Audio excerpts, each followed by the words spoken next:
জি ছোট হুজুর, আসেন আসেন, এই যে আপনার জুতা। হুজুর আসসালামু আলাইকুম। ওয়ালাইকুম আসসালাম। আমি আপনার অনেক নাম শুনেছি, আপনি তদবির করলে নাকি কাজে লাগে। হ্যাঁ হ্যাঁ, আমাদের ছোট হুজুরের অনেক নাম, বলেন আপনার কি সমস্যা? হুজুর আমি 2 বছর ধরে কলেজে পরীক্ষা দিচ্ছি, পাশ করছি না, কোনো চাকরি বাকরি হচ্ছে না, বাড়ি থেকে তাড়িয়ে দিয়েছে। আচ্ছা ঠিক আছে, দাঁড়াও, এই কাগজটা রাখো। এই কাগজটা তোমার ওই তাবিজের মধ্যে ভরে গলায় ঝুলিয়ে রাখবে। হুজুর তাহলে আমি পাশ করবো না? একটা শর্ত আছে, শর্ত হলো 5 ওয়াক্ত নামাজ পড়বে, আল্লাহর কাছে রিজিকের জন্য দোয়া করবে। আচ্ছা ঠিক আছে হুজুর। ঠিক আছে, যাও। হুজুর হুজুর দাঁড়ান। হ্যাঁ? হুজুর আমি পরীক্ষায় পাশ করেছি, এই জন্য আপনার জন্য বিরিয়ানি নিয়ে আইছি। আরে আমার কাছে দিন।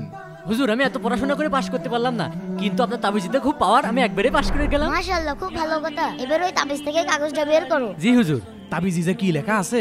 পড়ে দেখো ওখানে কি লেখা আছে। হুজুর এত সাদা কাগজ, কিছুই লেখা নেই, তাহলে আমি পাশ করলাম কেরাম করে? তোমার পাশ করার কারণ 5 ওয়াক্ত নামাজ পড়ে আল্লাহর কাছে দোয়া করেছি, এজন্যই আল্লাহ তাআলা তোমাকে পাশ করে দিয়েছে। আর মনে রাখবে, সকল ধরনের তাবিজ হচ্ছে শিরক। ঠিক ঠিক।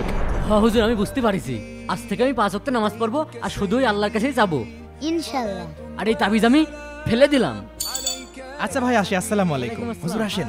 চাওয়াটা যদি হয় আল্লাহর কাছে, পাওয়াটা শতভাগ নিশ্চিত। ভিডিওতে এক্ষুনি লাইক করে দিন।